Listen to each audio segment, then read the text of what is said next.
All right, there it goes. It says we're live, so it must be Tuesday night. It must be 9:00 Central Time. That means it's time for the Get Off My Lawn podcast. My name is John. I will be your host tonight. You might know me as Sandhills Shooter or just Sandy, and that's fine too. You know what I'm going to tell you next? You can call me anything you want to call me. Just don't call me late for supper.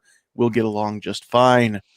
We're going to deviate a little bit from some of the things that we've been doing lately and just maybe have a little bit of fun. But at the same time tonight, this is going to be kind of a serious topic too, because it really is no laughing matter. Before we get into all that, a couple things I want to go over. Let's turn that down a little bit. I'm coming through my own ears louder than I'm coming, or coming through my headphones louder than I would normally come through my own ears. Anyway, one thing that I do want to throw out there and just remind everybody is that I have decided to throw my hat into the ring and run for board of directors for Nebraska Firearms Owners Association. So I think I counted up 16 or 17 people that are running for a position. And if I'm not mistaken, 6 positions. So not everybody gets in, of course. But those of you who are in Nebraska, I would appreciate your support. If you don't know how to vote for the NFOA board, or if you're not a member yet, then need to go to nebraskafirearms.org and get signed up as a member. It's free. Doesn't cost anything. You don't have to give any money to the NFOA to be a part of it. You can be part of it if you're not in Nebraska too. You just don't get the voting privileges to vote for me for board member. But all of the money that gets raised by NFOA goes right back into the organization and fighting the good fight. Nobody gets paid, even the president, vice president, those folks. It's all just volunteer. Nobody actually gets paid to do the things that they do, and I'm okay with that. I just want to volunteer my time and help out and do everything I can. So wanted to throw that out there. Of course, as always, the views and opinions expressed tonight are those of the individual who is expressing them, and of course, do not necessarily represent the views and opinions of this channel, myself, my wife, or anybody else on the panel. All that, disclaimer stuff. Let's go ahead and see who's out there in the chat, because it's already getting lively. Now, you might notice if you're looking for me on Facebook, we are not live tonight on Facebook. It's more money than I want to spend to keep going on StreamYard. So until I get a little bit more financially stable, or we get a few more financial benefactors, we are not going to keep going on the StreamYard multi-streaming. That's why we're back on the GunTube Chamber. Plus, we want to support our friend Night Strike. So this is only live right now on YouTube. I do plan on releasing this over on the Facebook side here later on this week, as time allows. It's going to be kind of a crazy week, so we'll see what happens. How soon I get this posted up over there, so you don't have to click the link. It'll just play like normal. So that means if you're out there and you're not commenting, we don't get to see you. We don't know you're here. So make sure that you drop a comment there in the live chat. It is interactive. It's so much better than TV, because if you don't like something that we said, you get to yell at us right on the spot. And if you do like something that we said, you get to tell us right on the spot. And it's so much better than TV or radio. So who's out there? We've got Southpaw RX. Calaveras is out there. Justin Gibbons is in Atlanta tonight, keeping those highways driven with that truck. Good job on that, Justin. Thanks for doing what you do. Of course, my beautiful bride is in the chat. She's also over here in the producer's seat, making sure everything goes well. You know how that works, everybody. She does the typing, and I do the talking. G23 is out there. Iron Horseman, Pat Hirsch, Gizzard Gary's out there. Who else do we have? We've got the Poor Conservative, M. Gabriel. I know there's more names than that. Patriot in the Dark has joined. Emily L is out there. We've got Keith Gregory, and they just keep coming. Jefferson Martial Arts, Two Live Moo. I saw you out there. Agorizer's in the house. James Nelson, Keith Umstead. We've got a few people I haven't seen before, so welcome if you're new. And again, just keep those comments coming. We just want to know you're out there, because Sandhills Sweetheart actually keeps a list of everybody so that we can thank you for joining us later on in the night before we wrap up. Schofield's out there too. All right, so we don't have a large panel tonight. We may have a few more join. I sent this link out to just about everybody that I know, so they may be jumping in here later on. I don't know if anybody else is coming over from Hit or Miss, because that I wasn't listening to that one tonight, as we were a little bit later getting supper going and stuff, so I wasn't listening. I don't know how late that's going. Maybe they're still doing it. But what we have for a panel, we've got some pretty interesting folks on it. So let's just start with introductions. First in the house tonight, I had Duke Liberty joining me. What's up, Duke? Hey, man. Thanks for the invite. Really appreciate it. Excited for the chat tonight. Excited too a little bit. Like I said, I've got a surprise coming up for you guys here in just a second. All right. Next up, we've got Nighthawk Medic Shoots. What's up? Hey, man. Thanks for having me. I'm excited about tonight's topic. I think it's going to be a little interesting. We'll see what happens. And then last but certainly not least, right here in the great state of Nebraska, I am counting on your vote, just so you know. You don't have to disclose whether or not I get it, but I'm counting on your vote for NFOA board. We've got Defense Dad in the house from the capital city. I take bribes. Do you? Yeah. I don't know if I can afford. Your bribes are expensive because you're going to want like ammo. Yeah, ammo. just 22. That's still not cheap anymore. I mean, compared to everything else, yeah, but not compared to 22 a year ago. Oh, I found a box of 40 for $12.99 today at a local store. Guess who didn't buy any? Was it you? Yeah, $12.99 for a box of 40 22 long rifle. Right. Wow, crazy. Was that like some sort of match stuff, or just that was like the cheap stuff? That's all they had. Fun, good times. All right, and then joining us, just sneaking in here, trying to get in on this Nebraska stuff. Also from the great state of Nebraska, Pat, I'm going to tell you the same thing. I'm going to count on your vote. You don't have to tell me whether or not you vote for me, but I'm going to count on your vote for NFOA board. Pat Hirsch is in the house. You don't have to worry about that, Sandhills. You know you already got my vote. So one does not want to assume. And when it comes to voting, I would never expect somebody to tell anybody else who they vote for, whether it's for NFOA board or, county commissioner, president, anything in between. That's your business. I just, I do appreciate the votes. That's all I'm going to say. Well, you definitely got mine. So I just wanted to say hey to everybody out there, and thanks for having me on again. Yeah, thanks for being here. We'll see how rowdy we can get things tonight, and if we can get people kind of riled up a little bit.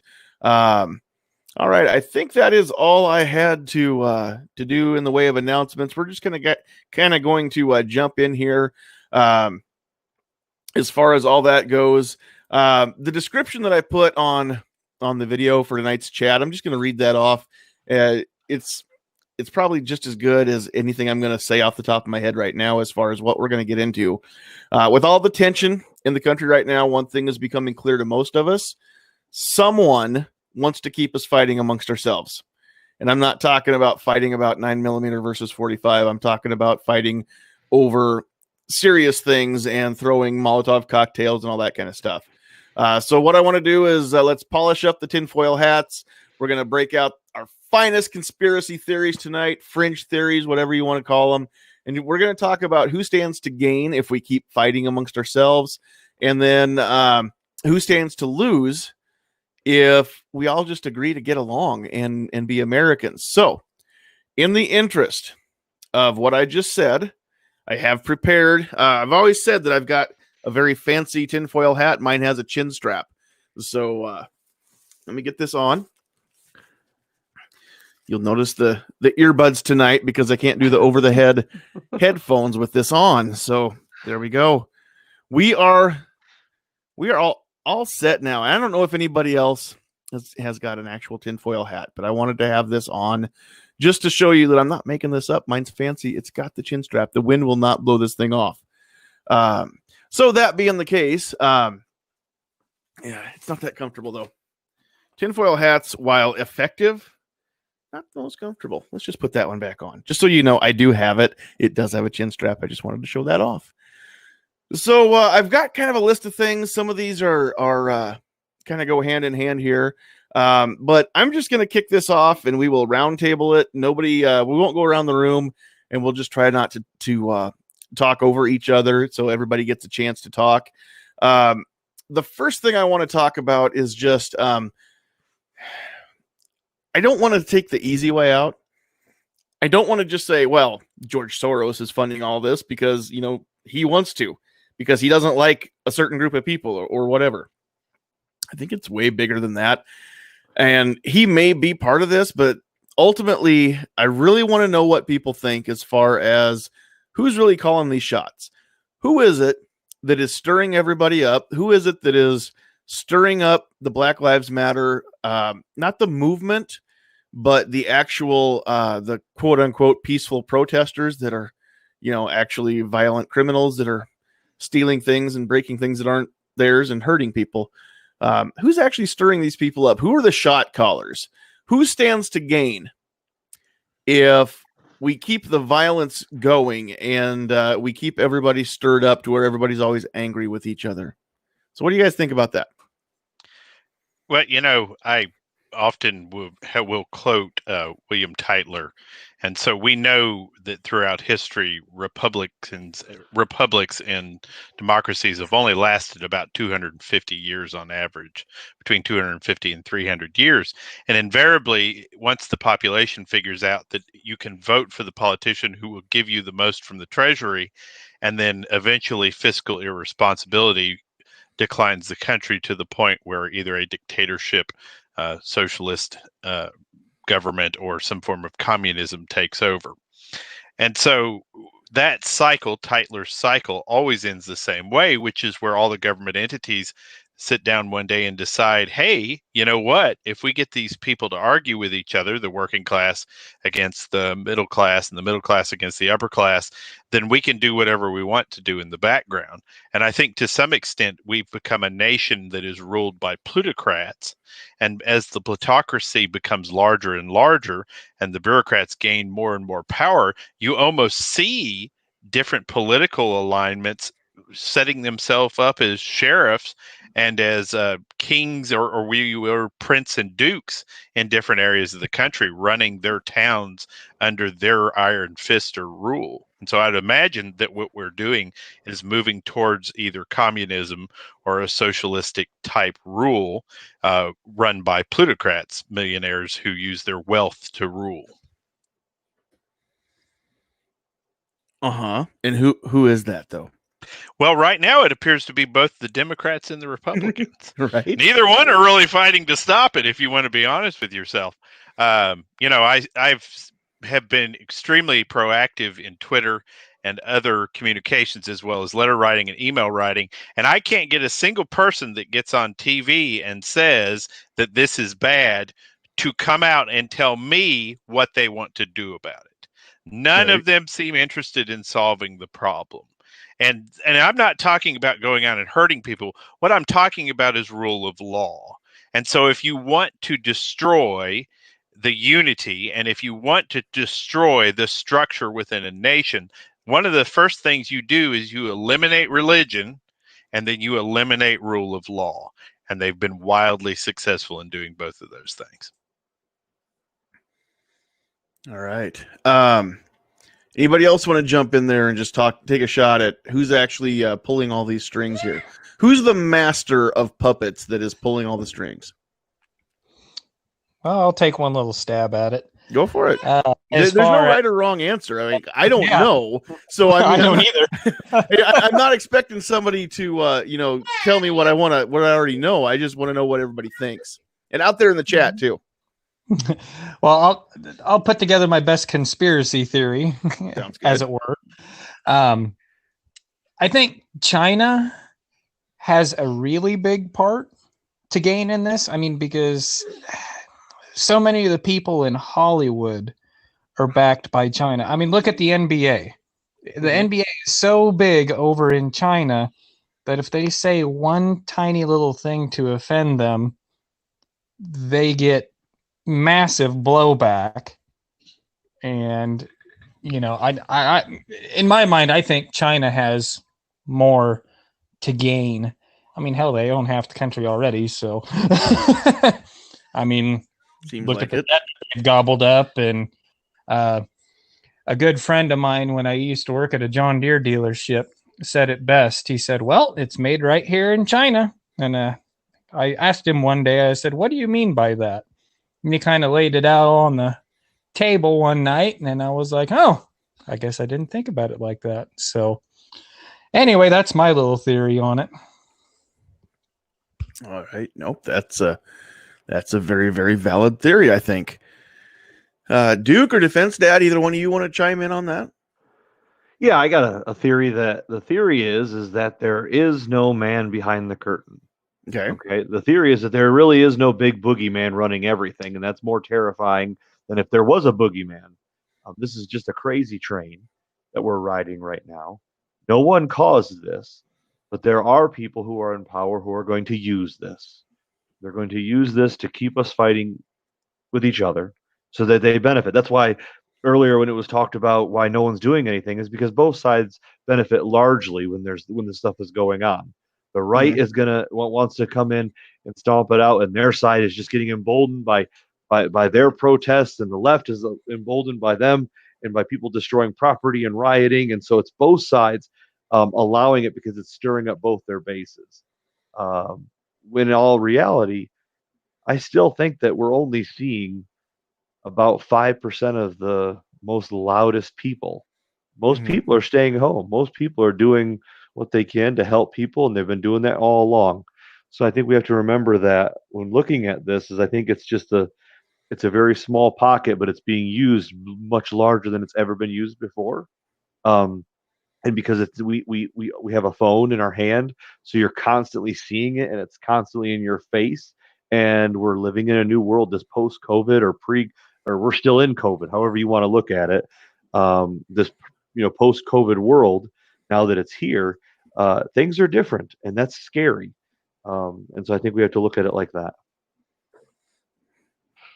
Very, very interesting theory that there's no one person, but just because of the way that things are falling into place, there are people willing to capitalize off of that.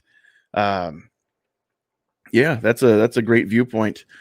Defense Dad, I'm going to put you on the spot, even though I'm not going around the horn. Do you have anything you want to throw in there?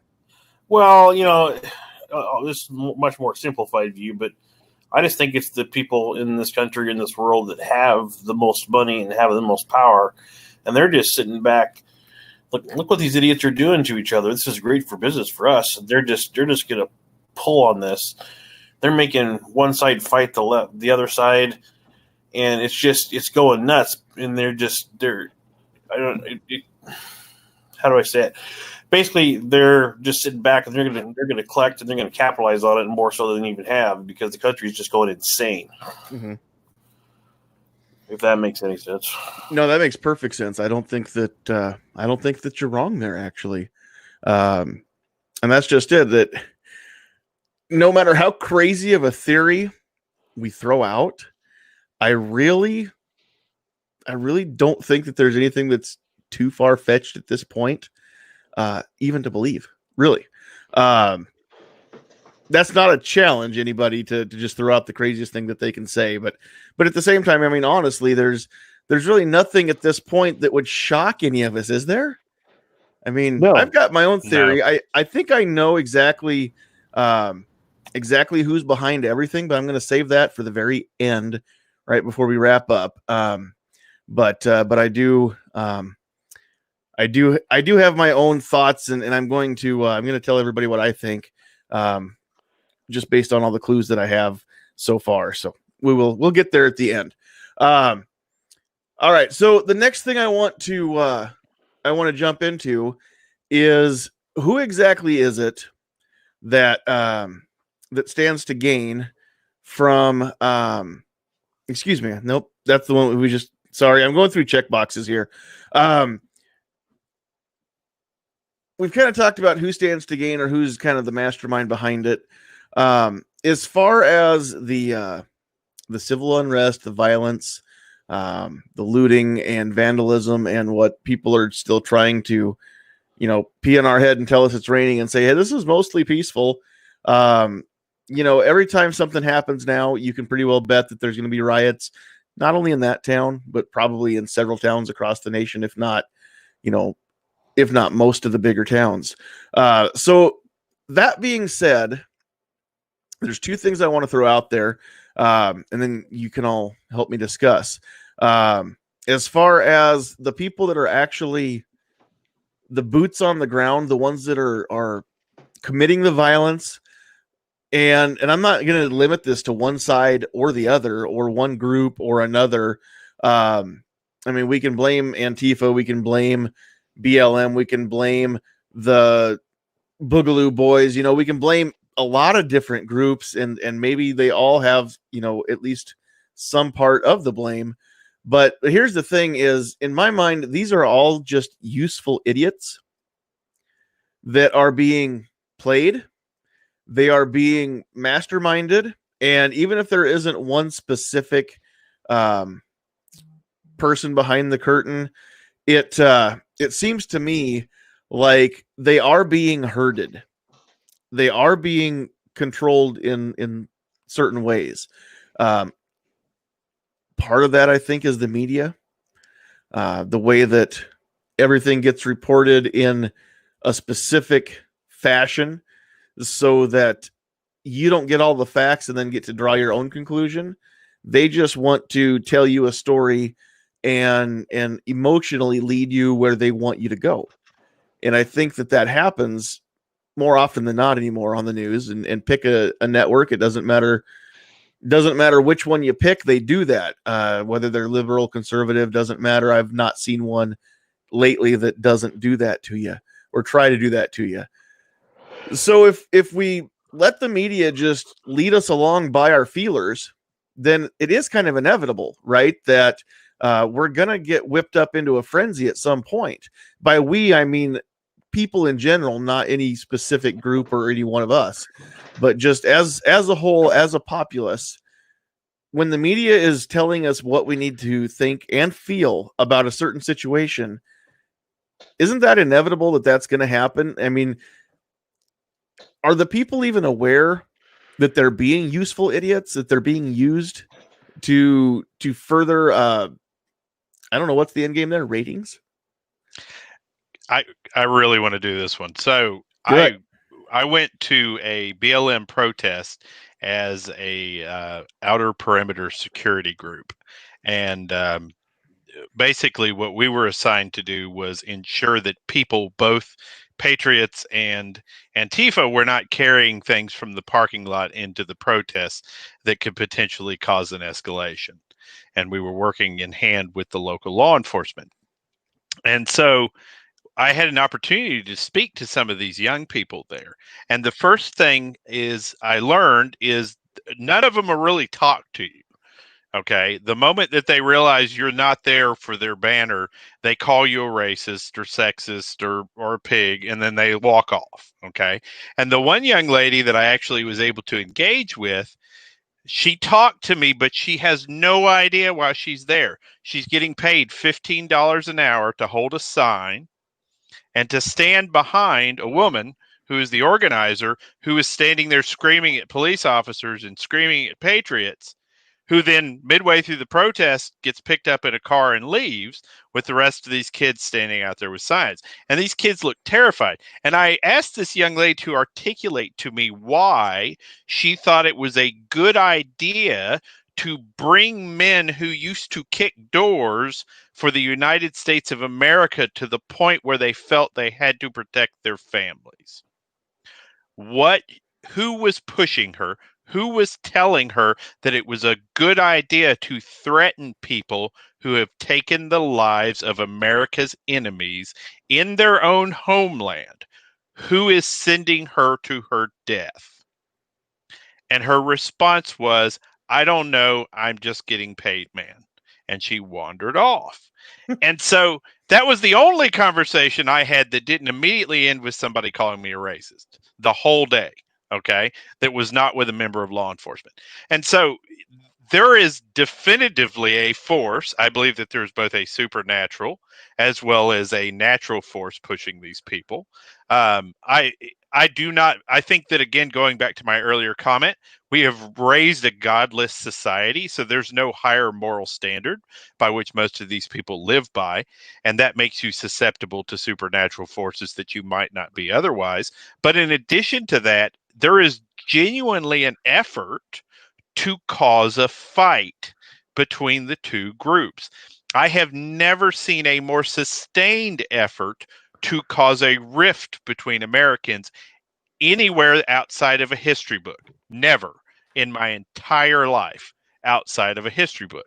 And I live in the South. I've seen the ugly side of humanity. Okay. I spent time in DC and New York as a young man. I've seen the ugly side of humanity. And this was New York before you could walk down the street in the middle of the night. It used to be a dangerous place.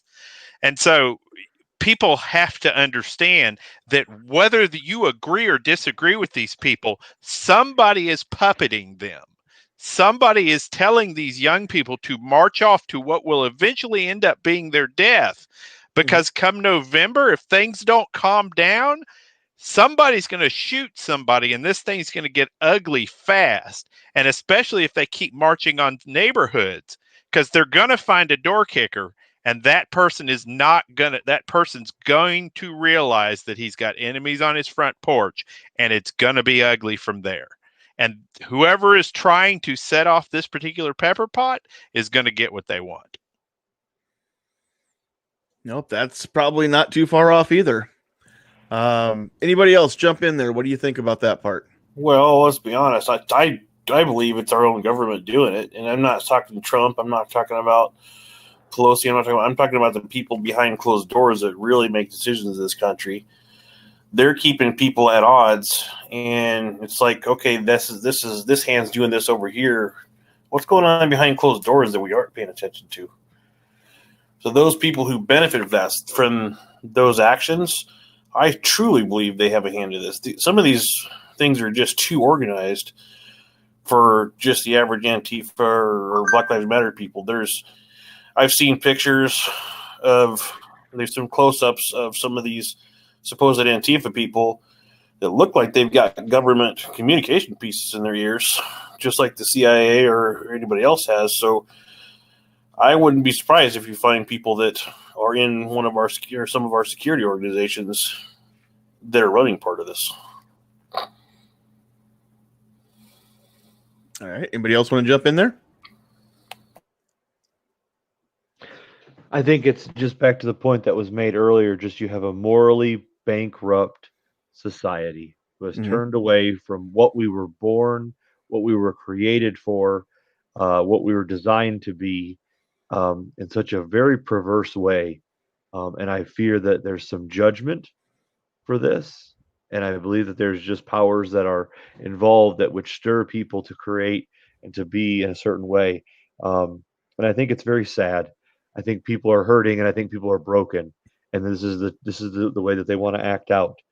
They're looking for something more. They're searching, and they think they're going to find it in certain things, in certain ways of government, certain whatever it is, and they're hurting. And that's in the end. That's what we're seeing. We're seeing fatherless homes. We're seeing the circumference of that be unfolded on a large scale. We're seeing things of just like that, and it's very sad in the end. Nope, I agree. Out there in the chat side, a few people are making some comments. Justin Gibbons said, "I honestly don't think political parties are willing to fight, and I don't believe the people themselves will fight against any of it in any situation, as we've grown into a weak nation," which is not necessarily too far off the mark, I don't think. He also goes on to say, "Things are too easy, too readily available. I mean, throw things away after a few uses, no fixing, just buy something new." Calaveras out there in the chat says November is going to get ugly no matter who wins. And well, that is very true. That's what most of the studies have come out that have said that no matter what happens in November, there's going to be violence. Either side winning. I don't think we're going to know who won on election day. Agreed. I think there's very little chance that we know who actually won.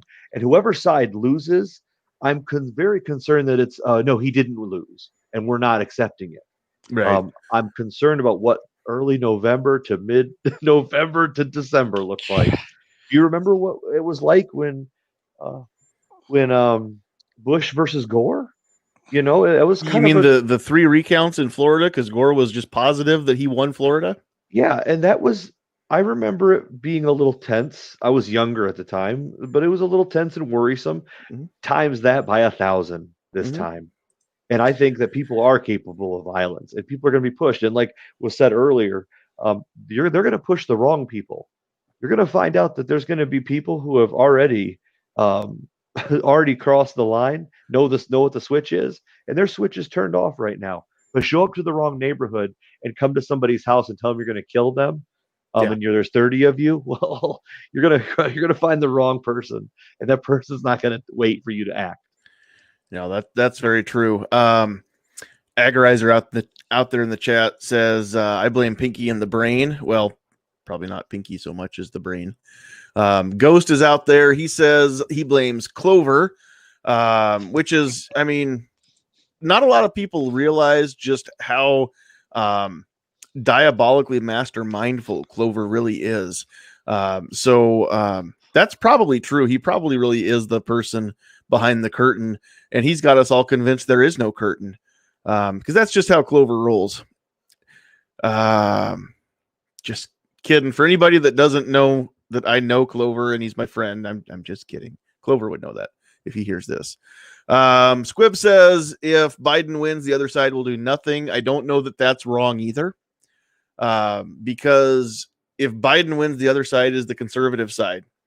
And so conservatives by nature are hesitant to make waves, right? I mean, that's just what conservative kind of means. So, yeah, there might not be a whole lot done if Trump wins and it's, decided that he really does or did win. Then the other side, yeah, they're going to start having more riots. And they're going to say, hey, we'll stop doing this if Trump concedes, or, something like that's going to happen. We're going to burn everything down until he concedes and lets Biden be the president. Or, I could see a lot of stuff like that happening. So that's definitely not out of the realm of possibility. But yeah, I think Squib's probably pretty close to right there. Is Biden wins and the other side doesn't do anything about it, because that's typically what we see that side do, is nothing about it. Most people don't do anything about it when we lose our rights. Even as gun owners, if every gun owner would band together and just say, hey, I'm not willing to lose any more rights, there's not a lawmaker in the nation at any level that wouldn't listen, because we would have the plurality. But that doesn't ever happen. They always say, oh, well, at least we didn't lose all of them. Hit me again, Ike. Put some stank on it. I mean, it's just, Squib's not wrong. I don't know where you're at, Squib. If you want to jump in, we're not on the StreamYard tonight. We're in the on the chamber. So if you want to jump in here, Squib, you're more than welcome, because your opinions, I miss having you jump in here and give us your opinions. But of course, there's no obligation to do that. All right, what were you going to say? Sorry about that. So, nope, that's okay. I think that equating the actions of all patriots to the entire country and lack of action in certain areas of the country at this point would be a wrong process. I have witnessed patriots where I live mobilizing and taking action in the last 6 months. I have witnessed literally the last 2 BLM protests that happened in my area were just overwhelmed by patriot groups coming together to do something about it. And you've seen it in a few other areas of the country where entire towns have shown up on the edge of towns with rifle in hand and escorted the Antifa groups out of the town. You know what I mean? And so we're at a moment in our history where certain groups of people may actually decide to do something about it. And here's the problem. There are no leaders on the conservative side as a large group. The Republican Party is not leading anybody. individual states don't have conservative group leadership style. And so what I have witnessed is you have a few very logical leaders that are dealing with your local political groups and militia groups. And then you have these extreme right-wing crazies that are planning and acting on the more extreme version of things. And the ugly thing, the really, really ugly thing is those are the people when a Biden presidency that happens who go do something. Those become the people who take leadership roles and go do something stupid. And so that then becomes the hammer that the Biden presidency or the Kamala Harris presidency after Article 25 is exercised uses to take away more rights, just as you've described for the very passive conservatives, to potentially put restrictions or red flag restrictions in states where they don't already exist. And so ultimately, I think that we're at an area in time where they've pushed people just enough that people are willing to listen to the more extreme individuals who might actually take some action. Trump is our president because he was the only one running for a Republican ticket who would punch. And so Americans are wanting to punch back against these forces. And so now we've got a man in Washington that we don't understand completely because most people don't know what a plutocrat is. And we're getting ready to vote him back in. And the scary part is I hope to heck he makes it. Okay. Because if he doesn't, the more extreme versions of us, the ones that aren't the conservatives, but the right-wing nutbags, those people will begin to garner a following. And the actions that they take will be the tools used by the left to further tear our country down. All right. Anybody else want to jump in there? And we're going to ask another question here in a second. Yeah, I'll jump in here. Yeah. Totally agree with that. The main problem right now, I think, with all these riots and everything that's going on is we just don't have the backbone of leadership for somebody to come in here and say, okay, enough is enough. This has got to stop, or else this whole country is going to burn itself to the ground come November. And I don't think Trump's doing enough. I mean, if, you know, I'm going to vote him back in just because he's probably more the lesser of two evils, probably. But it's not enough leadership on the Republican side to say, hey, enough's enough. So, and on top of that, you know, just like you were saying, John, we don't like to, you know, a conservative usually doesn't like to make waves. Mm-hmm. But eventually, we're going to have to start making a little bit of waves of our own if this country's going to keep itself together, because we can't just buy a bunch of food and ammo and go sit in a bunker somewhere and wait for this thing to blow over. Right. I mean, you just can't do that. I mean, if we want our country back, you know, especially if it goes, you know, completely pear-shaped, if Biden gets in, then yeah, we're going to have to get off the bench and we're going to have to fight if it gets ugly. We just can't just let it sit by and just everything get mowed over that, you know, most people love. And that's all of our rights. I mean, going straight back to the Constitution.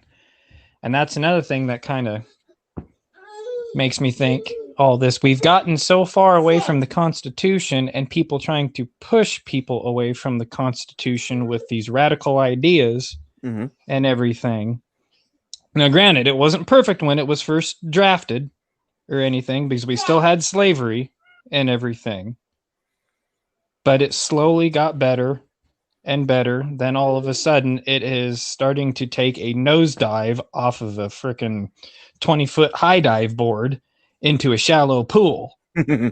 So it's just getting back to the Constitution. I mean, if we could just, everybody's gotten so pushed far away just because of the media and everything. So I could go on a rant for that for a while, but that's my 2 cents on that anyway.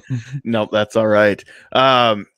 Justin Gibbons said something out there in the chat, and I actually I don't remember now which podcast I was listening to here in the last couple days, but I heard somebody say almost this exact same thing on, I don't know, Chad Prather show, something like that. But here's what's happening right now, and Justin, you're dead on. The right is playing by the left's rules, which means that the left has set these ground rules, and the right is trying to play by the rules that were dictated by the left, while the left is playing by no rules. They're not following the rules. The right is following the rules the best they can as they were laid out by the left, and the left has decided not to have any rules, which seems to me kind of like the way maybe it's always been, or to an extent. Also, I think to an extent, those of you who are veterans probably understand that concept quite well if you've been up against other forces, especially in the Middle East or in Asia, North Africa, Eastern Africa. I would just think that maybe that seems kind of like par for the course at this point, maybe for some of you veterans, but that's actually what's happening. Is the people on the right are trying to play by the rules as dictated by the left. The people on the left have decided they don't want to follow any rules, and they're not even going to follow, do the things that they've said need to be done. So again, we've got that big disconnect, and Justin is really, really right on the money there, I think. Poor Conservative says, too many melee-mouthed cowards in this country. That's always been the case, though, too. I mean, we can look back at the American Revolution. It's no secret that 3% of the 3% of the people in the country threw the British out, and the other 97% either were loyalists or just didn't want to go to war, didn't want to fight. So that's not anything new, and I don't think it's ever really going to change. I think at this point, 3% of the country is willing to take up arms and do what needs to be done to preserve the Constitution, if it comes to that.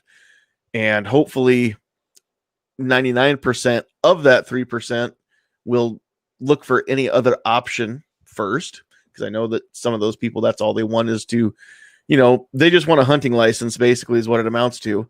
But they don't have the foresight to think about what that's going to mean for them or their children or their grandchildren. If we do have an actual hot war in this country, we don't want that. But the other thing that's going to happen right now is you're going to have that 3% from the other side. That's kind of what we're seeing, right? Most of the people, I think, honestly, don't want involved with any of this stuff. But you've got the 3% from each side that are willing to face off right now and show up at one of these protests. And we're seeing it more and more now. It's not just the left that is showing up at these protests, right? We're seeing the right show up too. And I'm generalizing because I don't know better terms than saying left and right at this point. But there are people that are showing up that want to cause mayhem. There are people showing up that want to stop those from causing mayhem, that are willing to do a little mayhem in the process of stopping the mayhem, right? I mean, sometimes violence is only stopped by other violence. We understand the concept there. But still, it's not most of us. I've not shown up to any protests for either side, saying, hey, I want to burn the world down, or, hey, I want to stop them from burning the world down. I've not done any of that. And I think most people aren't going to get involved. Most people want to just stay home, keep their family safe, and make sure that nothing happens, to them or to their family at their house, right? So if anything changes, I mean, I think that's what we're going to see for the most part. Which brings me to my next question. I know what the media would have us believe, and I know what the simple-minded people who are willing to just believe whatever the media tells them, I mean, they're going to believe it. But that is not most of us in America. I don't think most Americans are that simple-minded. Not now. I mean, there for a while, I think the media kind of snuck up on a lot of people, and they didn't realize exactly how they were being led around on, by an emotional leash, based on the stories. But I think more and more people all the time are seeing the media for what it is, and it's no longer about reporting the facts. It's about reporting the conclusions, and then it's up to you to find the facts that support what they already told you. You're just supposed to accept it as the truth. Because people that I know that have always said in the past, I don't watch the news. There's nothing but sad, terrible stuff on there anyway. So I just don't watch the news. I've heard that from a lot of people, and probably most of you have heard that from a lot of people. Even most of those people now are saying, I don't watch the news because half of it's made up and the other half, they're just trying to stir people up. So, I mean, the public is seeing that, and there's a shift in that perception. People are becoming more aware of, the media is becoming more and more worthless. Unless you like being stirred up, you want to watch that just because you feed off of it, because we know people do that too. But by and large, the people that I talk to every day, the people that I know in my personal life, even the people that I know in my online life, I don't know any white supremacists. I don't know any black supremacists. I don't know any tried and true, dyed in the wool racists. I don't know any of those people because I don't think there really are that many. I think that, again, a few percent on each end of the spectrum would be considered that. But the people that I know that have a different race than mine, and I'm not going to say one specific, because I know a lot of people from a lot of different races. The people that I've talked to, even if they're not real big political people, they don't care. They don't care that I'm white. They know that I don't care that they're not. And I don't know anybody that honestly makes a big deal out of it, unless we're just goofing around and having fun. But at the same time, I mean, I think that's most of America. Honestly, if there wasn't a news media, then I don't think that anybody in this country would believe that racism is a problem. And I'm not saying that there aren't racists. Don't get me wrong. I know that there's a-holes out there. That's not what I'm saying here. What I'm saying is that if it wasn't for the media making a huge deal, sometimes making mountains out of molehills, if it wasn't for that, I think that most of us would have no thoughts whatsoever that America is a racist country, because we're not. The systemic racism that I keep hearing about, show me where there's a law that excludes anybody based on their race. That is against the law. Yeah, in the past, we had terrible laws that did exclude people or did discriminate against people. Those are gone because better people came along and said, hey, this has to change. And people fought for their rights.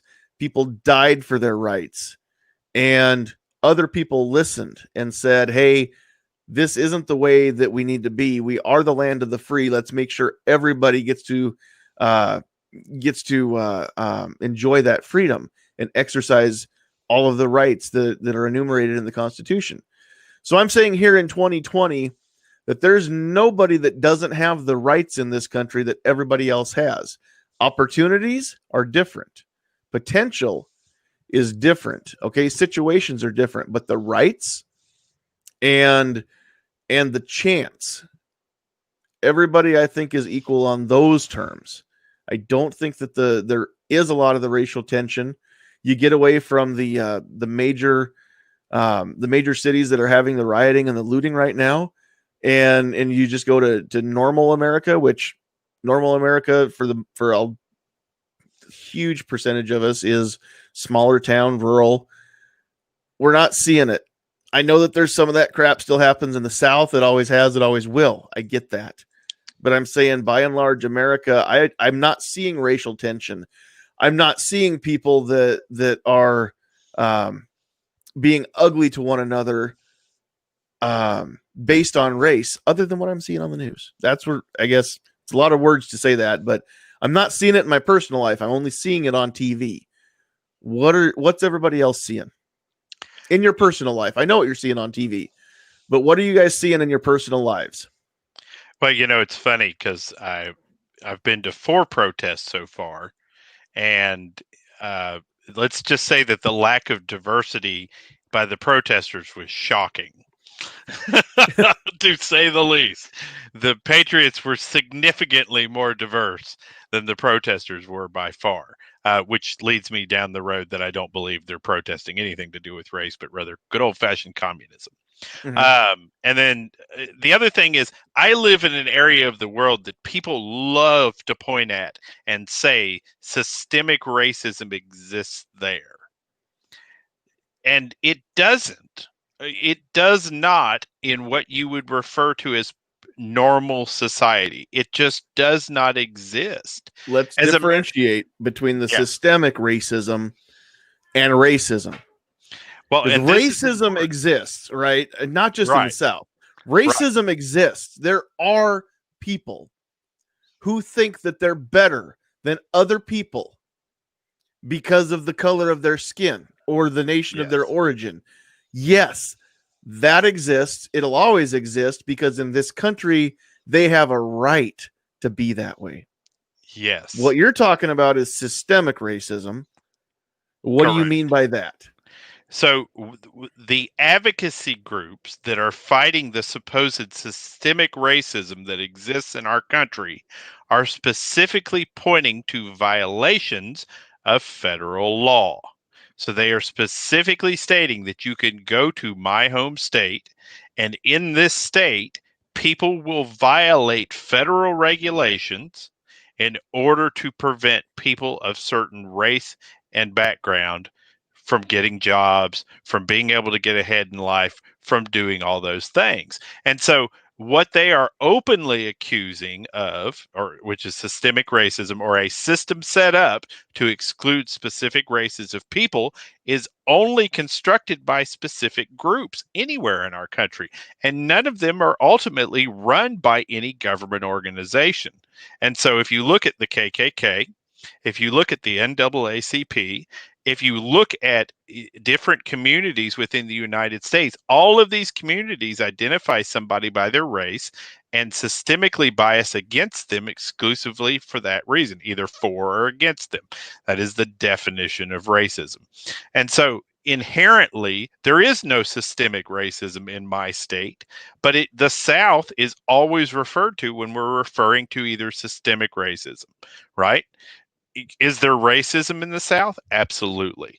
Is there any system in place in the South where inherently we violate federal law in order to create an inopportunity? No, it can't happen. It does not exist. And so, no, I don't see it at all. Have I seen racism? Yes. I got called some ugly, ugly things when I went to a protest. Ugly, nasty, racist things when I went to a protest. I have experienced racism myself, not to the extent of my friends, not to the extent of their parents who were here in the 1960s, but here very recently, I've experienced some very ugly personal racism from people.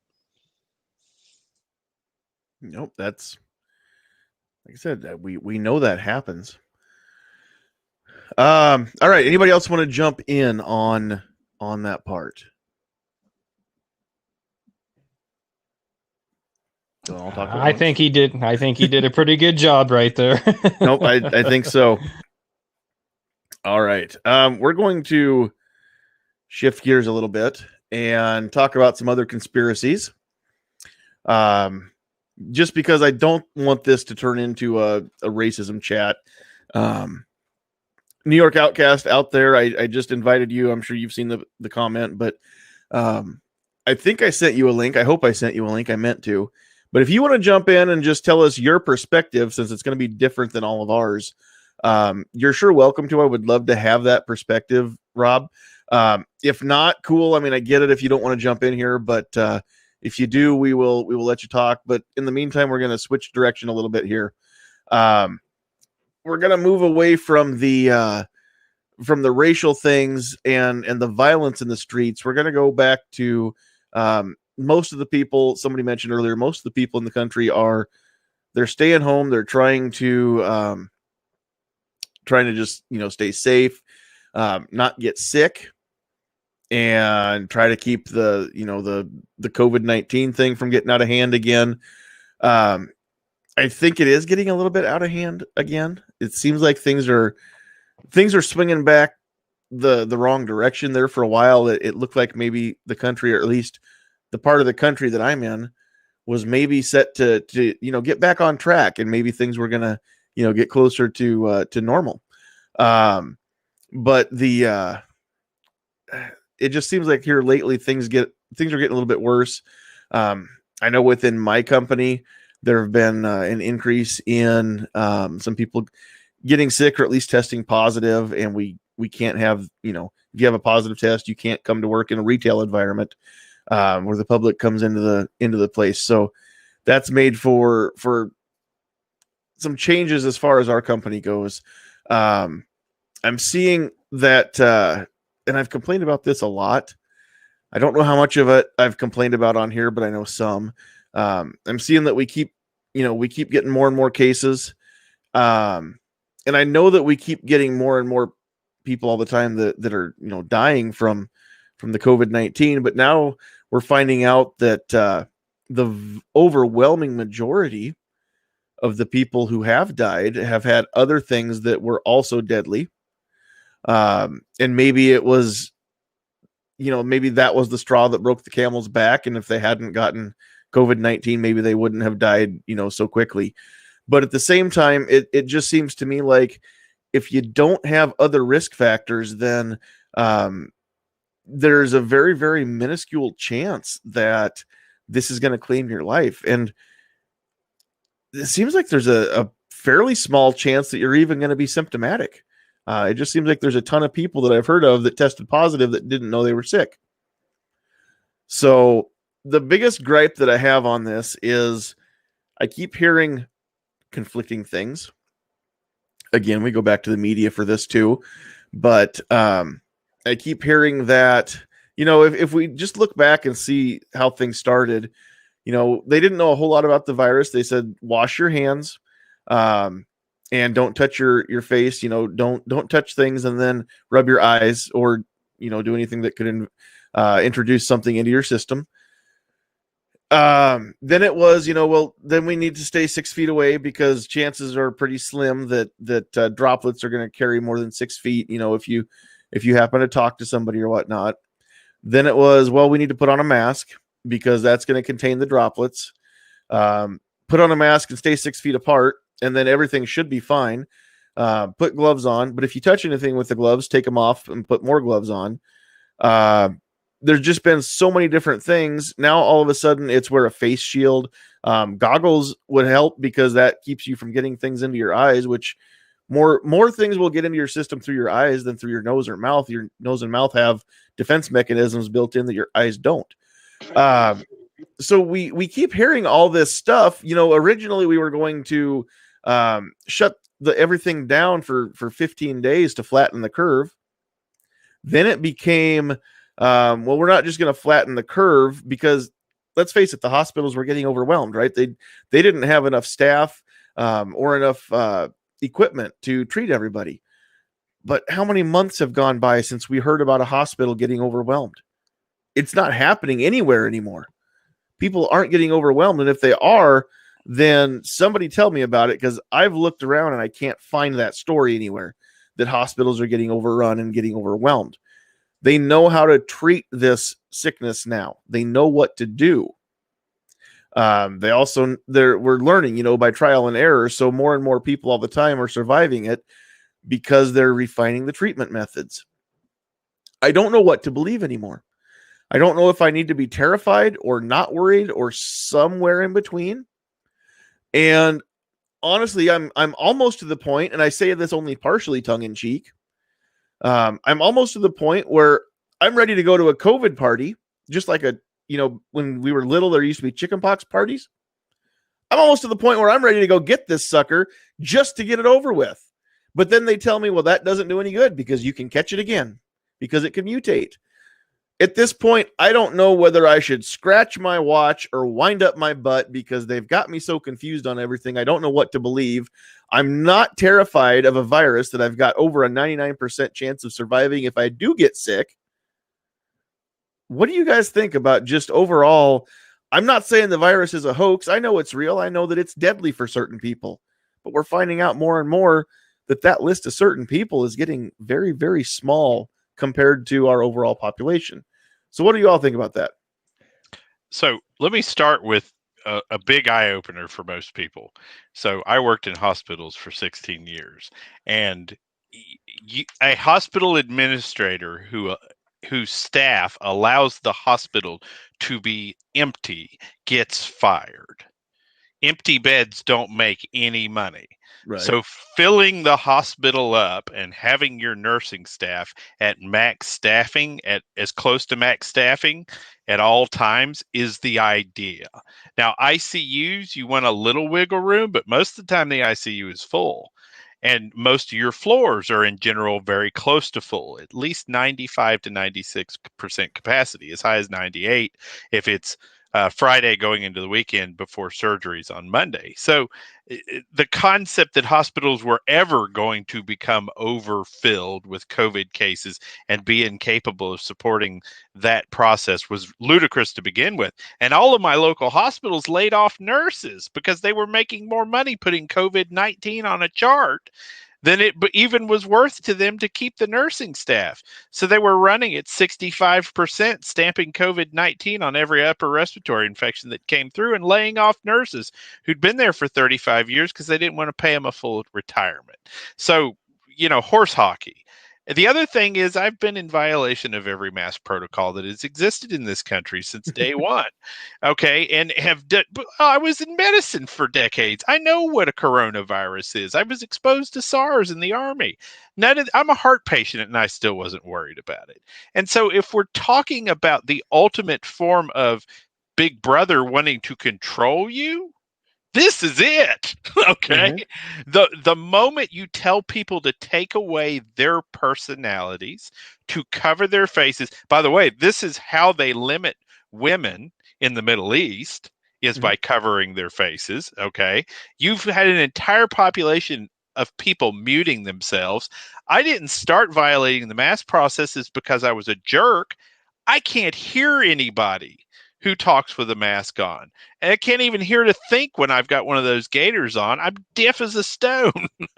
Sometimes I shoot and don't even realize that I don't have my ears on until I'm 2 shots in. And so there are a million different reasons why the process that we're undertaking is wrong, including that droplet precautions, which is what this is, the concept of 6 feet and the concept of using a mask to cover. Droplet precautions in a hospital is a whole different ball of wax. It includes a gown. It includes a fitted N95 mask. It includes goggles. It includes cover for you for gloves and all that stuff. So there's nothing about what we're doing here that would stop the spread of a virus so virulent that it would destroy the planet. And if you want to understand what that looks like, what it really looks like to prevent that, look at the Center of Disease Control and look at how those people dress to not catch a virus that they're working on in a laboratory. Okay? Because they look like those guys from the movie Outbreak. And so we're living in this crazy world where everybody is under the impression that this thing is going to jump out from behind a wall, grab them by the throat, and knife them in the esophagus at any moment. It is ugly for someone who has a limited immune system to catch a coronavirus. It can kill you, and that is a nasty way to go. And if you are that way, you need to protect yourself. You're not going to do it with a t-shirt mask, though. You're going to need to go a lot further than that. You're going to need an actual protective mask, and you're probably going to want to spend most of your time avoiding people if you're truly concerned about it. But for the rest of us, we're going to have to figure out how to survive this thing. And the way to survive it is not treating each other like we're disease carriers, because I've watched the way that people deal with each other in the South change. We used to talk to each other. We used to hug each other. We used to greet random people with handshakes.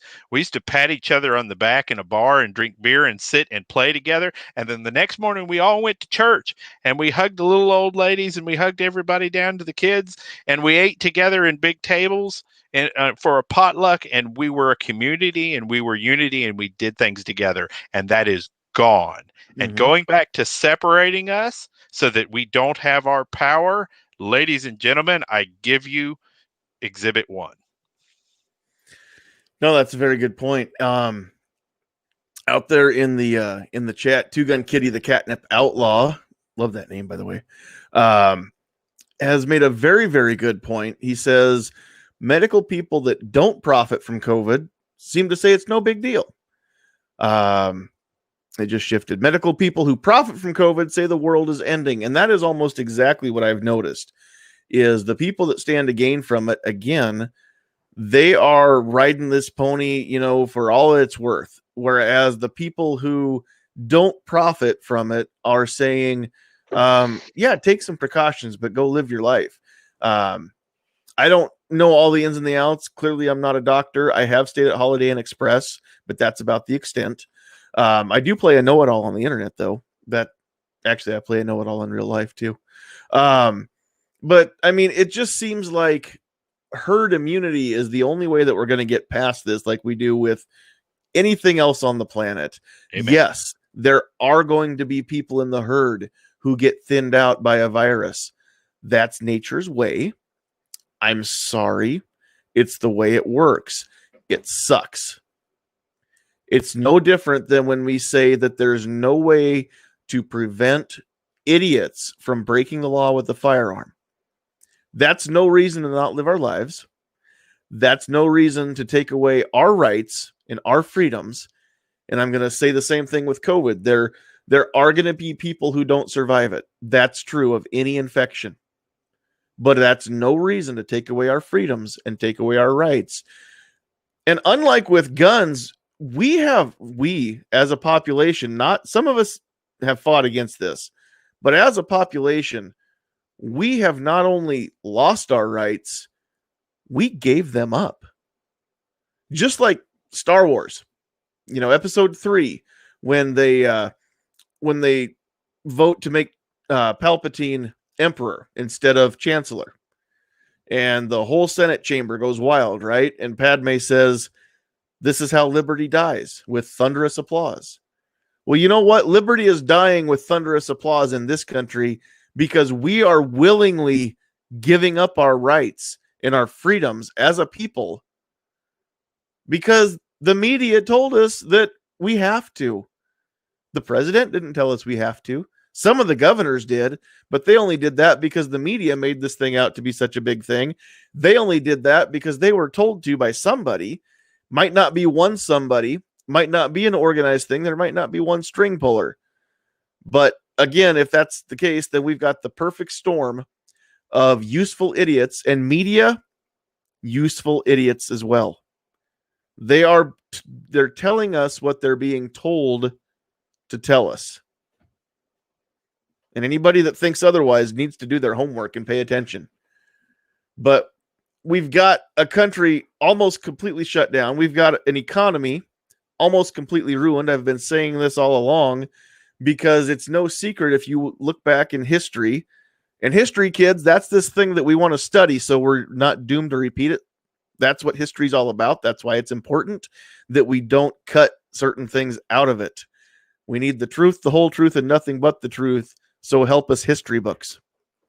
If you look back in history, you'll see that when there's been a midterm election, or not a midterm election, but a second term election for a president, that if the economy is strong, the incumbent wins the election and gets a second term. And when the economy is weak, the challenger wins the election. And that first president only had 4 years. Well, they can't seem to dethrone the king, right? They can't figure out a way to get Trump out of the White House. They've tried everything under the sun. They have thrown so much dirt on him, and none of it has stuck. So let's go back to what works. Let's see if we can run the economy into the dirt. We've heard this for a couple years now. Even Bill Maher on his show, who, by the way, is a multimillionaire, so he doesn't really care about what happens to the rest of us. But even he said that the only way to get Trump out, or he was quoting somebody that and I'm paraphrasing, the only way to get Trump out of the White House is to ruin the economy. And he said, if that's the case, then bring on the recession. Well, sure, he's not going to care because he's going to have enough money to pay his bills. The rest of us, screw us. Who cares what happens to us? And that's kind of been the position of the left all along. Who cares about the country? We'll rebuild the country the way that we want it made anyway. But there's this dude standing in the way that seems to believe in liberty and justice for all and just doesn't get it. He just doesn't play by the rules that we've laid out. He's not following along. He's not a politician. It's not just the left. It's not just the right. Both of them hate him for it. And I'm not singing Trump's praises. Anybody that's listened to this podcast and heard me talk about Trump knows that I do not kiss the man's booty. He has done a lot of bad for us as gun owners. He is not a perfect person. But the fact of the matter is that he's not a politician. He's not following the rules. He's actually doing things because he thinks that they're what's best for America, not what's best for him. He's not even cashing the checks. He's donating them. That all being said, the only way that they can get him out of here is if they tank the economy and ruin the country in the process. That's a sacrifice that they're willing to make. They're willing to shut you down so you don't have a paycheck. And keep up with me on this one. Who stands to gain? You don't have a paycheck. You have to turn to the government to meet all of your needs. They have to give us stimulus checks. They have to give us universal health care because we can't afford to buy our own insurance. They have to give us and give us and give us, and the government has to provide everything because we can't go to work. We cannot depend on capitalism to survive anymore. So where does that leave us? Because nature won't allow a vacuum. So what's going to step into the void? Socialism is going to happen. People are pushing for socialism. And the way that they're going to get what they want is because they're going to derail capitalism to such a level that we can't bring our economy back without depending on the government. And anybody want to refute that? Go ahead. Because I'm not picking a fight, but does anybody see it differently is what I want to know. I think they'll overshoot the socialism mark and end up with communism, to be honest with you. I mean, that's just always the case. Yeah, I think that they are on such an aggressive train pushing for socialism that they're overshooting the mark into good old-fashioned Marxism, communism. But I refute none of what you say. And anybody out there in the chat that wants to refute it, please let me know. If you want a link and you want to come in and give us your opinions, let me know. Say so in the chat, and we'll get a link out there to you. Better yet, if you want a link, just email me at sandhillslive@gmail.com. I'm just going to throw that out here real quick.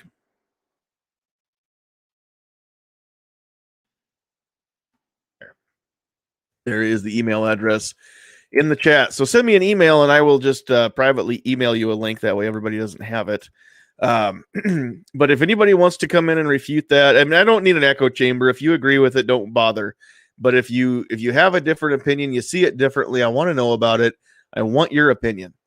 So in the meantime, I got a few more comments out here. Emily says she's a medical person, an ER nurse, and they didn't do any of this with H1N1, SARS, MERS, etc. She learned a long time ago that the World Health Organization and Centers for Disease Control and Prevention have an agenda. She's also hazmat certified.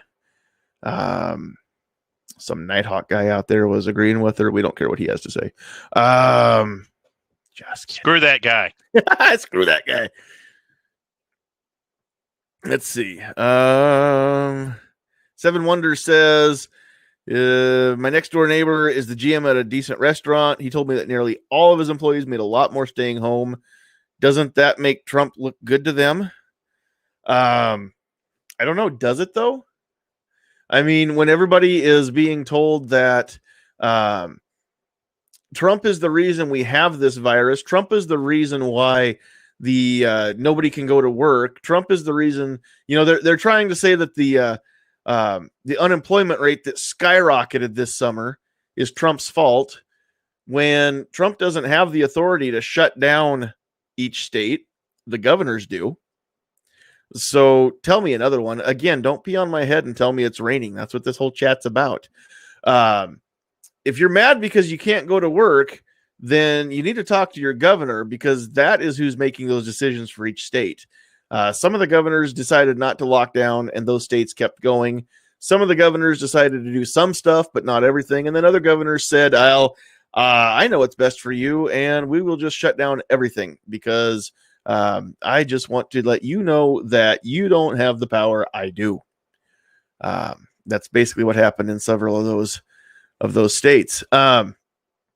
So I don't know, honestly, if you are one of the people out there who made more money staying home than going to work, did you think that actually made the Trump administration look better to you?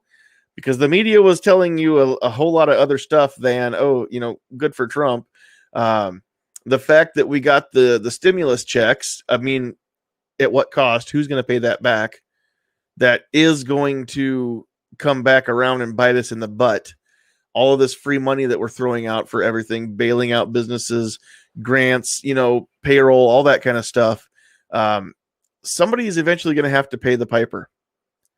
And so sometimes, again, I wonder, are we intentionally, not we as in me, but are there people that are intentionally pushing for writing so many checks that we can't cover them all, just because, again, it's going to crash the economy in the long run, and then we have to go to a different system where basically the government goes bankrupt, and then we have to do something different, in which case, again, the government will just have to provide for everything.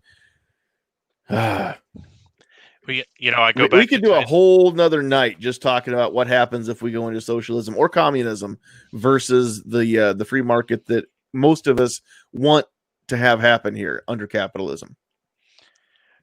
I go back to Tytler's cycle again, which was, again, every republic in democracy in history has ended up in this situation where people vote for the politician that wants to give them the most. And once the economy fails, once financial irresponsibility takes over, then the government falls to socialism or communism or some other form of dictatorship. This cycle happens over and over and over and over through our history, and we don't ever seem to learn it as humanity. A few of us learn it and start to scream when we see it coming, but by that point, most of the population is already enslaved by the government. And it just depends on how long it takes for them to wake up. Only two countries in history have ever successfully negotiated it. France and the United States actually both successfully negotiated the end of the cycle and reset it. So we'll see what our nation does this time. Very, very, very true. All right. I think I have kind of gone on and on, covered most of the things that I think I was going to talk about. But one last question before we wrap things up, and I just kind of want to get everybody's take on this one, because, again, I'm not a medical professional. I'm not really a professional at much, but running my mouth. There's talk of, we need this vaccine. And once we have this vaccine, then everything just magically apparently gets better as long as everybody takes it. But maybe not everybody will take it. So then maybe we'll have to force everybody to take it. Not sure how they're going to do that, short of strapping people down and jamming a needle in their arm. I don't know what's going to happen. Again, that doesn't really seem like the land of the free. But we'll see what happens there. So if there is a vaccine that's developed here yet this year, just what do we need to know about a vaccine that has come across, been developed so quickly with no clinical trials? How many people are willing to roll up their sleeve and actually take that vaccination willingly when they don't know for sure what the long-term effects are going to be, or even what's in the vaccine? And will have no legal recourse against the company, by the way, that developed it. Exactly. It has already been stated. You will have no legal recourse against the company that developed it. For those of you that are have liked and followed my Facebook page, go find the post that I reposted from Charlie. Charlie Cook, Riding Shotgun with Charlie. You've seen him here a lot. He actually posted a picture from a newspaper. I don't know if it's one that he took, but I just reposted his post, so you can go find that. It says that very thing. There's a talk of a vaccine that may be ready to go in October, as early as October. And yeah, you won't be able to sue them if anything bad happens. There will be no recourse against them. So, I mean, yeah, sign me up. What's the worst that could happen, right? Seems legit. I'm not willing to do it unless I see every single politician live get injected with it. And even then, how do we know that they're not getting injected with something just Say, what if that's just saline? So, yeah. But if they could prove 100% that they're taking, that every single politician in this state, in this country, is taking the actual vaccine before anyone else, and they can 100% make me believe that, that's the only way I'm going to line up and do that. But you're also talking to someone who's got a phobia of needles. Well, yeah, but still, I mean, you know, it's not like a flu shot where these have been worked on for years and years and years. It's not like Jonas Salk with the polio vaccine, who took a long time to develop this. You know, and what is the vaccine going to do? Is it going to cure a virus that mutates so quickly that I can catch it twice because my body can't even develop antibodies? What is this vaccine actually going to do for me besides, again, just show that I'm a good servant and I do what I'm told? Well, you know, I'm excited. The coronaviruses are the makeup of the common cold, which is why there's never been a cure for the common cold. Right. So if this company can make a cure for a coronavirus, then lo and behold, they should be the richest company on the planet, because they ought to be able to rotate that right into a cure for the common cold. Well, you'd think so then, wouldn't you? If you can cure this one, you should be able to cure all the lesser coronas out there. I just want to call attention to Sergeant Joe Smith out there in the chat saying, want to know if I lost some weight because I'm looking healthy. Joe Smith, flattery will get you everywhere, just so you know, and I will get your check in the mail for that. Thank you. All right. I just had to call attention to that because I maybe did lose just a little bit. Not too much, though. Not enough. Yeah, New York Outcast out there in the chat, who did say earlier that he's multitasking, so he's not going to jump in the panel. But he says they can't even get a flu shot right with plenty of time. And that's true. I mean, how many years do we hear that, the flu shot, because every year, you know how that works. The flu shot has the strain, maybe one or two strains of flu that they think will be the most prevalent, and you inoculate against those strains. And how many times are they wrong? How many times does the flu shot actually not have the strains that they needed it to have in a given year? But people still take it. I mean, it's not a bad thing to do. You might have a few symptoms for a day or two as your body is developing the antibodies to that weakened virus. But at the same time, I mean, you're still going to have antibodies for those strains then if those come about later on. So getting the flu shot, I don't think is a terrible thing. But again, this is something that they've worked on for years and years and years, and they know what to expect from it. I know I keep seeing ads, even billboards, for clinical trials for COVID vaccines. And I kind of want to know, how does that work too? Like they shoot me in the arm with an injection, and then do I go to a COVID party? Does somebody spit in my face that has, that's got a positive test? How does that work? Do they shoot COVID into me to test this? Like, if I die, then they're like, oh, well, that wasn't a good vaccine. We're going to need another Timmy. I mean, how does this actually work? I don't know any of this, and none of it sounds right. It seems too quick, too convenient. And again, it feels like it seems like it's a feel-good measure, just like putting a piece of plexiglass this wide in front of the bank teller with all this space on either side, because the virus can only go in straight line directions, I think is how that works. So as long as you have the plexiglass between the two of you, there's no way the virus can get in the air that goes around. It can only go in straight lines. So maybe it's like a rook in chess. I'm not sure how that works.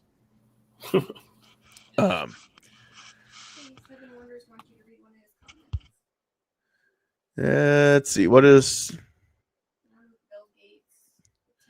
Seven Wonders says you already know that Bill Gates, long-term eugenics proponent, is one of the leaders, quote unquote leaders, in developing a vaccine. Which, again, I mean, everybody knows Bill Gates is one of the top medical minds in the country. So let's just believe everything that he tells us. Let's do what we're told to do, right? Let's listen to our betters, you peons like me, because they know what's best. They're smarter than us and more importanter than us, more equaler than us. So why would we not just do what we're told, like good little subjects do? Well, so two things I wanted to bring up too. So we kind of compared it to the flu shot. Yeah. Well, number one, I've gotten the flu shot exactly twice in my life, and both times within 3 to 4 hours, I had to go home from work, and I missed 3 or 4 days worth of work. So, is that going to happen with COVID? I'm not going to get the shot, and let's say so you can't go repercussions on the company if something bad happens with the COVID shot. What if something does happen with that COVID shot and it's bad? Is your life insurance going to pay out on it? It's a great question. Well, life insurance will pay on it for a while, but if it's bad enough that it starts killing people in large numbers, they'll stop. They'll refer to it as a pre-existing condition. And if you think that's crazy, everybody that I know who is tested for COVID, whether they've had any symptoms to it or not, has come back positive. Yeah, So I don't think that's crazy at all. I think that's right on point. No, that's just crazy. Yeah, it's just like anything else that has come down the pipe. It's like polio or whooping cough or anything like that. They took the time to develop the vaccine or serum, whatever you want to call it. And when they got done with it, they looked at the percentage of people who actually had it, was getting killed or something along those lines, something really bad. Take that percentage of people that are actually dying from it and weighing the cost benefits from it. Okay, how many people are actually going to get sick off of this shot versus how many people it's going to help? Now, you look at the numbers that we are here on the coronavirus, where you have a 99 point whatever percent of surviving and not dying. Does a shot rushed out that quick with no treatment, especially something, the survivability rate being that high, do you push something out that quick? Especially when you have no idea what it's going to do, especially when the survivability rate is that high. Well, my papa died of old age, having survived the ravages of polio for 72 years. He received the polio vaccination and got polio from it.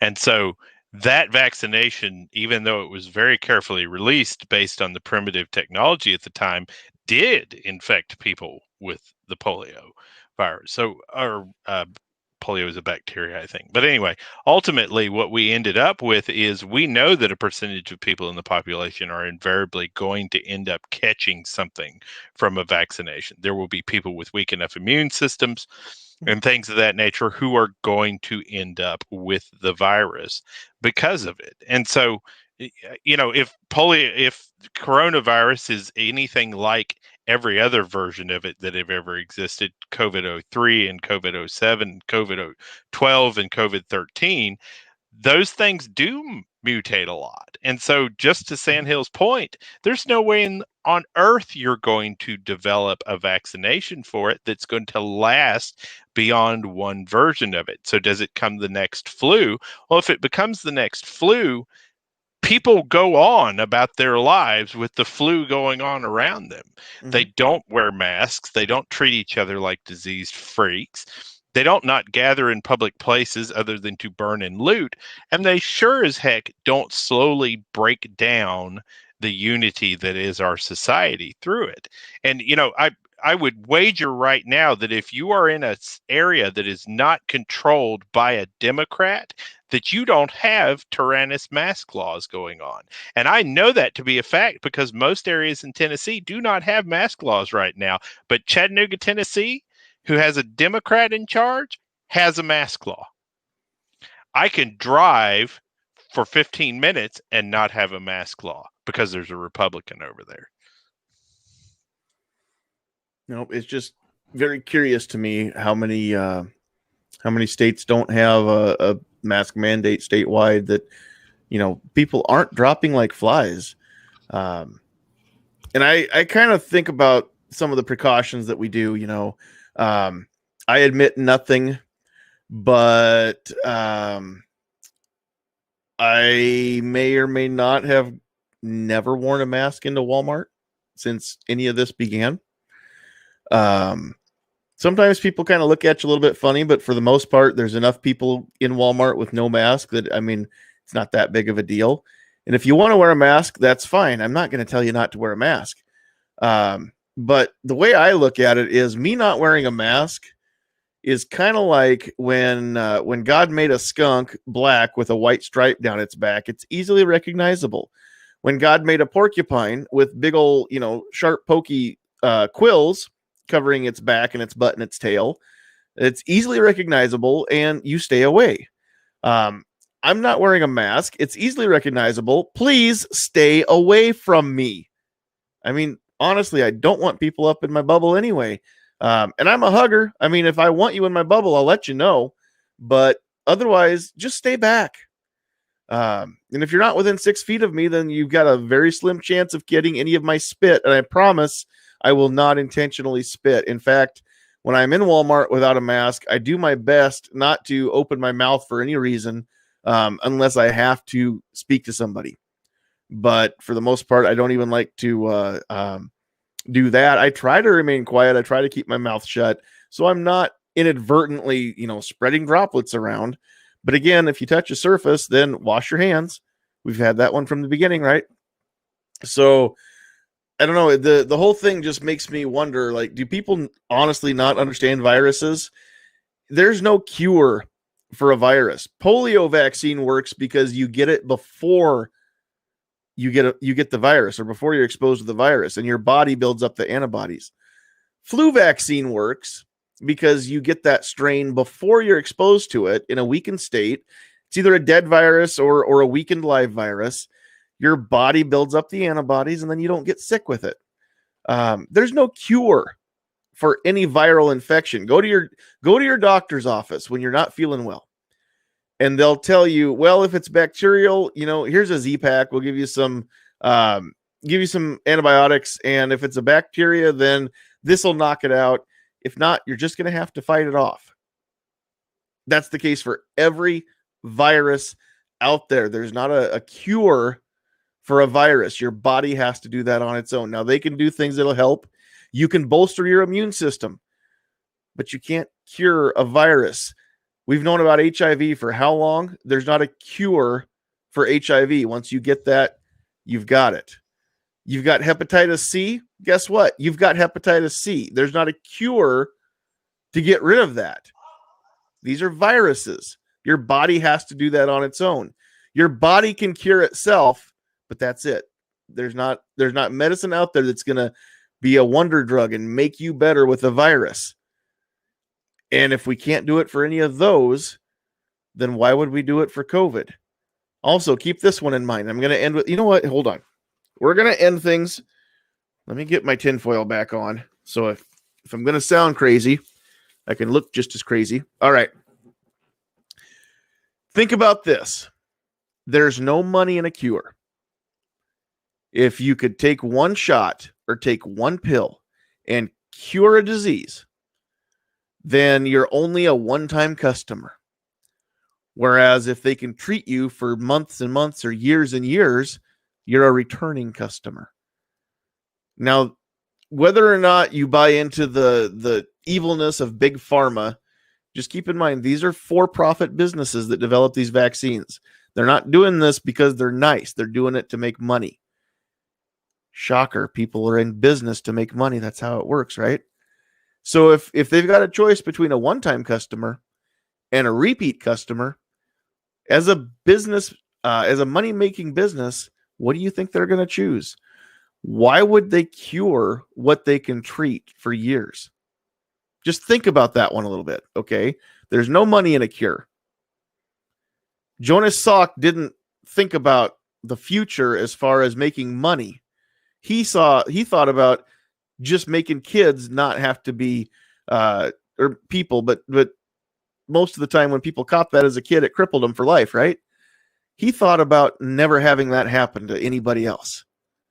And that was awesome. But that's not, people aren't that benevolent now in these pharmaceutical companies. They're doing things to make money. So just keep that in mind and just see if you really are convinced that there's going to be a cure that comes out that you can take one time and magically this goes away, because we all know better. We all know that's not going to happen. So keeping all that in mind, I did say, well, you know what? Let's just save this. I will save this for the very end. I don't want anybody to drop off yet. So we're going to just let everybody wrap things up, and of course, give any channel plugs or anything else you want to throw out there. We did lose Duke Liberty. I think he had to go do some dad stuff. So Duke, thank you for being in the panel and chiming in while you were here. We'll just go back around the horn. Defense Dad, anything that you want to say and wrap up? And then also, where can people find you if they want to look for the other things that you're doing? Okay, so here's my opinion on it. So whether you believe COVID is a real thing or like real pandemic or not, I don't think or there's going to be a cure. We're not going to find that out until after November. And if you're wrong and you didn't believe it and it's true, you're going to be wrong. But if we ever truly know, it's not going to be until after the election. Nope, you're right. As far as me, I haven't done much in a couple weeks. I've been less defense dad and just doing dad stuff. So, and I got a little bit of a setback. My G3C has to get sent back for warranty work. So, but you can find me on YouTube. That's pretty much the place you find me. And check out everybody else's channels. And thanks for having me. Yeah, thanks for being here. All right, Pat, anything that you want to wind up with, and then where can people find you if they're out there looking for you? I just wanted to say thanks for having me on again tonight, and always happy to be here. And I also wanted to thank Nighthawk Medic for finishing off my comment right there. And I figured he'd probably finish that off just about perfect, and I applaud you, sir. Just go out and check out everybody's channel. And I guess my final thoughts on this is, all I'll say in this time right now is just keep your loved ones close. Hopefully we all come out on the other end of this okay. Don't take anything for granted, and stay safe and carry your weapon. There you go. Thanks for being here. All right, Nighthawk, anything you want to wrap up with? Yeah, don't let fear overwhelm you. And especially don't let fear drive you away from the other side of humanity. My current favorite topic of conversation when going out and doing voter advocacy and encouraging people to go out and vote is, how much do you hate these masks? And it does not matter where someone is from or what color their skin are or what God they worship. Boy, they hate these masks. And that's really good inspiration to get people voting. So still talk to your brothers and sisters. Still get out and meet with people.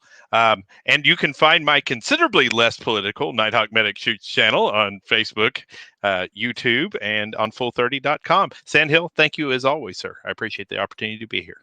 You bet. Thanks for being here. All right. So let's go to the list. I want to thank everybody who was joining us over there on the live chat. So we've got quite a few of you out there tonight, and thank you for keeping it interesting and lively. in the chat as well with all your comments, whether we read them out loud or not on the air.